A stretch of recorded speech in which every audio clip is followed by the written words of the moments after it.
Voilà, la journée africaine de la statistique a été célébrée hier, 18 novembre. Le ministre délégué auprès du ministre du Développement rural chargé de l'élevage, de la pêche et de la sécurité alimentaire, le docteur Nango Dambélé, a entrepris des visites de prise de contact au sein des structures relevant de son département les 11, 13 et 18 novembre dernier. C'était donc pour une prise de contact afin d'échanger sur les défis à relever dans le secteur. Le haut commandant de la gendarmerie et directeur de la justice militaire du Sénégal est en visite dans notre pays. Il a été reçu aujourd'hui à la direction générale de la gendarmerie nationale. Le haut commandant sénégalais a saisi l'occasion de parler de mutualisation des efforts dans la lutte contre les ennemis de la paix et de la cohésion sociale. Adama Kodjo. Cavalerie, fanfare, cynophile, unité de motocyclistes, le drapeau et sa garde, en somme, c'est toute la crème de la gendarmerie nationale qui a été mobilisée pour réserver un accueil chaleureux au haut commandant de la gendarmerie et directeur de la justice militaire du Sénégal. Le général de corps d'armée Abdoulaye Fall est ainsi reçu après sa visite rendue aux éléments de la gendarmerie du Sénégal en mission dans notre pays. Nous avons échangé sur tous les aspects du service, sur la coopération entre nos deux institutions, mais surtout sur la coopération plus élargie entre les unités de gendarmerie de la sous-région. Je citerai la Mauritanie, la Guinée, la Côte d'Ivoire, Burkina Faso, etc. La prise en compte de l'insécurité aujourd'hui doit se faire de manière commune entre les forces de la sous-région.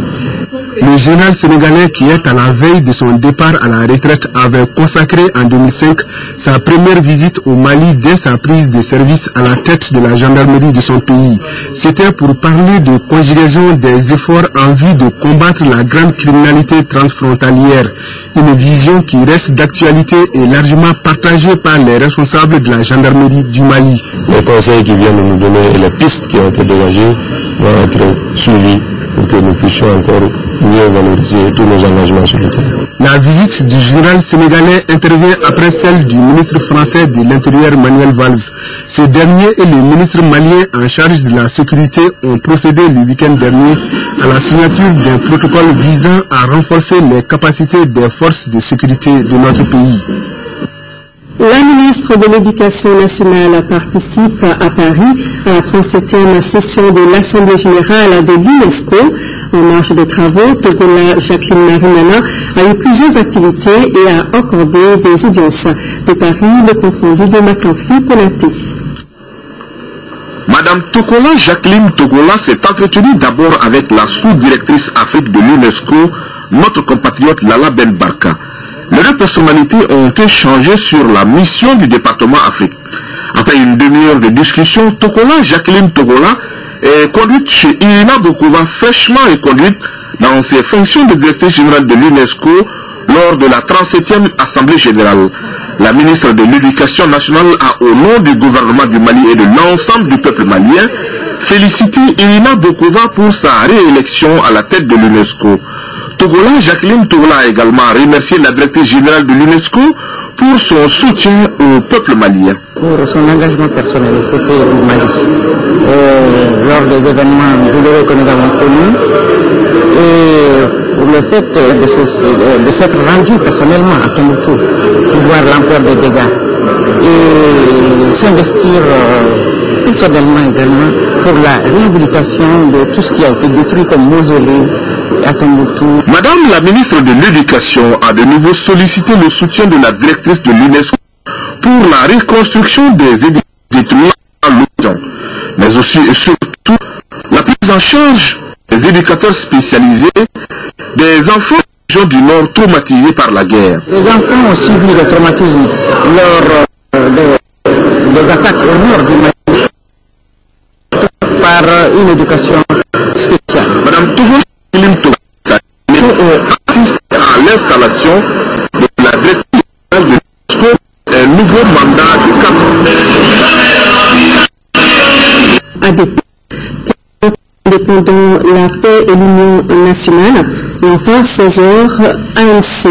Et juste après ce journal, vous pouvez suivre le message de campagne des candidats ASMA, UNPC, PE, Indépendant alias Commune 1, CAR, Myria, SADI, PSDA, Indépendant Kaïtido, PCR, indépendant face au Kanu, RDD, Simoma, PACP, indépendant RD Commune 1, indépendant IBF, IMAM et UM-RDA. Lancement de la campagne contre l'accaparement des terres au Mali. L'initiative est de la coalition des alternatives africaines, dette et développement CAD Mali. Le compte-rendu est de Cheikh Oumar Sangari. Stop aux accaparements des terres au Mali.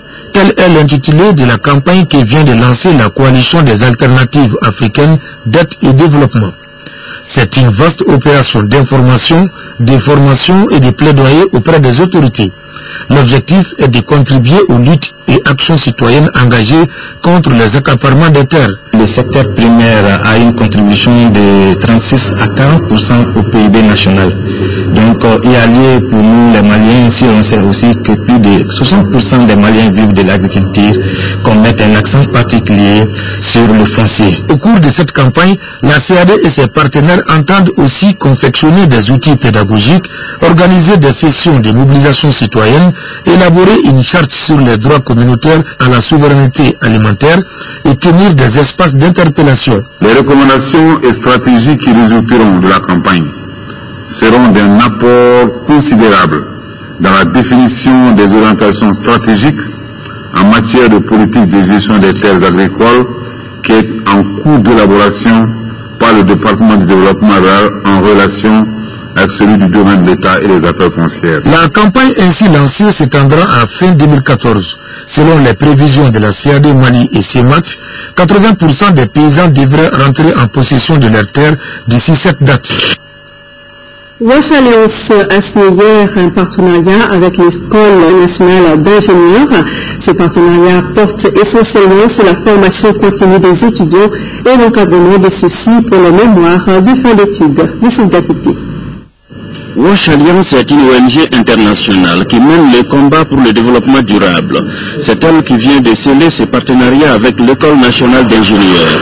L'objectif est de cheminer ensemble pour la réduction de la pauvreté et l'amélioration des conditions de vie des populations vulnérables par la création d'un environnement favorable. Il s'agit maintenant de voir avec l'ENE comment on peut travailler de façon à développer des initiatives, des technologies pour contribuer vraiment à alléger les difficultés de ces populations vulnérables en matière d'eau, d'hygiène et d'assainissement. Nous savons que l'expertise sur le plan technique et sur le plan connaissance aussi est disponible au niveau de l'ENI. Alliance Watch Mali, sa vision est que toutes les populations soient capables de faire valoir et réaliser leurs droits à un accès durable à l'eau potable en quantité suffisante, des installations sanitaires adéquates. L'initiative est saluée par le gouvernement du Mali à travers le département de l'enseignement supérieur et de la recherche scientifique. Cette réforme, c'est-à-dire, a été engagée d'abord par l'institution du système LMD, licence master doctorat, qui exige effectivement dans ses applications un partenariat dynamique.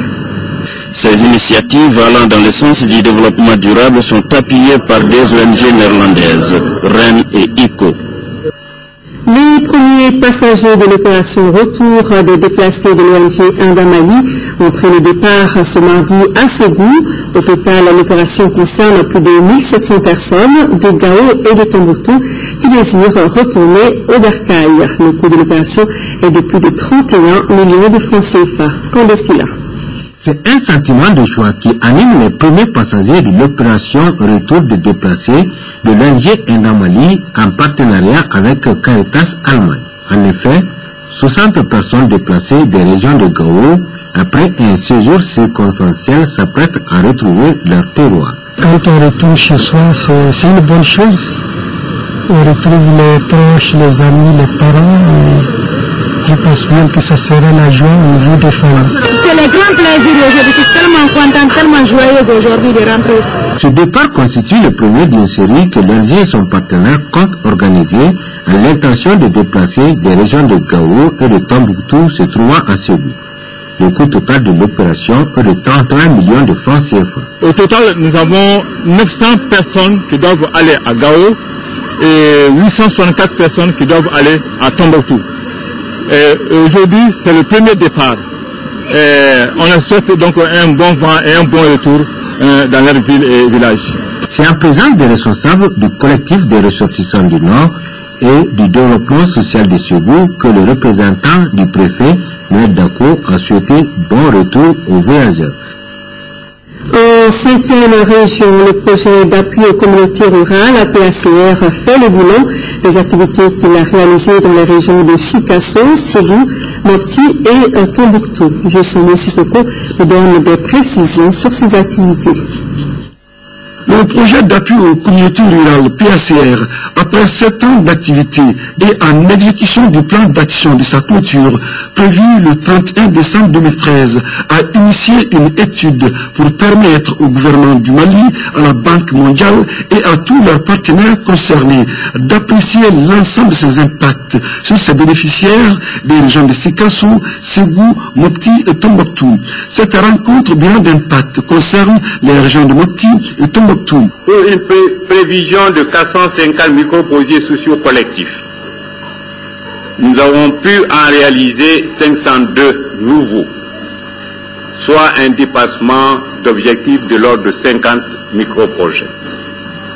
Mieux encore, environ 300 établissements scolaires et centres de santé ont bénéficié de matériel pédagogique, de dotations en médicaments, d'entretien et de réhabilitation. Pour les autorités régionales, l'apport de développement du PACR a largement contribué dans la lutte contre la pauvreté. Au niveau de la région sont entre autres la signature de 257 conventions de cofinancement de micro-projets productifs pour un montant prévisionnel de 3 milliards francs CFA, le financement à travers l'ANICT de 139 conventions pour un montant de 1 milliard 738 millions francs CFA. Ce bilan aurait été encore beaucoup plus réconfortant si la crise dans le septentrion du Mali n'avait pas brisé l'élan dans la préparation des désenfants additionnels au PACR. Les responsables du centre d'appareillage orthopédique, Père Bernard Vespérène, viennent d'organiser une journée porte ouverte. L'opération visait à faire connaître davantage le centre et a été marquée par l'organisation de 2 jours de consultation gratuite qui toucheront 360 patients. Et cela grâce à l'appui financier de l'État monégasque. C'est la Kamisoko. Promouvoir les activités du centre d'appareillage orthopédique Père Bernard Vespérène, voilà l'ambition de l'association Prophète. C'est pourquoi elle a initié cette journée porte ouverte. Une journée qui a été mise à profit par les initiateurs pour organiser 2 jours de consultation gratuite qui touchera au moins 360 patients. Nous avons 2 généralistes et 11 spécialistes, plus 4 orthoprothésistes et 4 kinésithérapeutes pour toucher la population de la commune et puis de Bamako. Pour renforcer davantage les capacités du centre, les responsables ont signé une convention de 3 ans avec la direction de la coopération internationale de Monaco pour un montant de plus de 72 millions de francs CFA. Une somme qui est destinée à la prise en charge des enfants infirmes moteurs cérébraux à travers un programme de réadaptation à base communautaire. Les axes sont l'appui au fonctionnement du centre en termes de matériel et de subventions au salaire, le soutien à l'autonomisation financière, la formation du personnel et la communication. Au-delà des appuis que nous pouvons apporter, je pense que nous avons le devoir aussi de sécuriser les appuis des différents donateurs en direction de ce type d'associations, de ce type de centres, qui sont des centres reconnus d'utilité publique. Le centre a pris le nom du Père Bernard Vespérène, cela en hommage non seulement à un des fondateurs du centre, mais aussi par les actes de solidarité de ce grand homme à l'endroit de notre pays. Les obsèques de Sira Diop ont eu lieu cet après-midi au Badialan, en commune 3 du district de Bamako.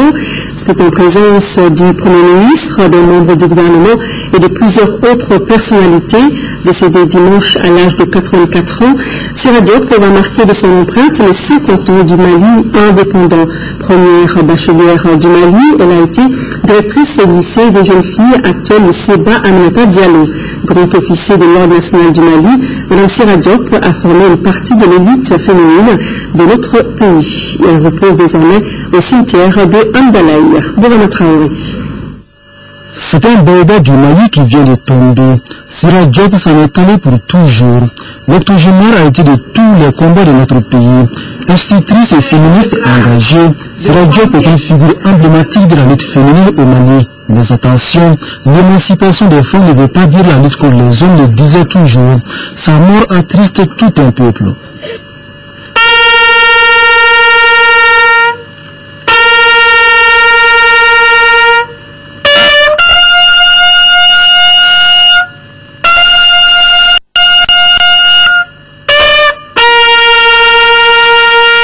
Tanti, tu as su être là chaque fois et toutes les fois que cela était nécessaire, en guidant nos pas, en nous conseillant, en nous amenant à faire.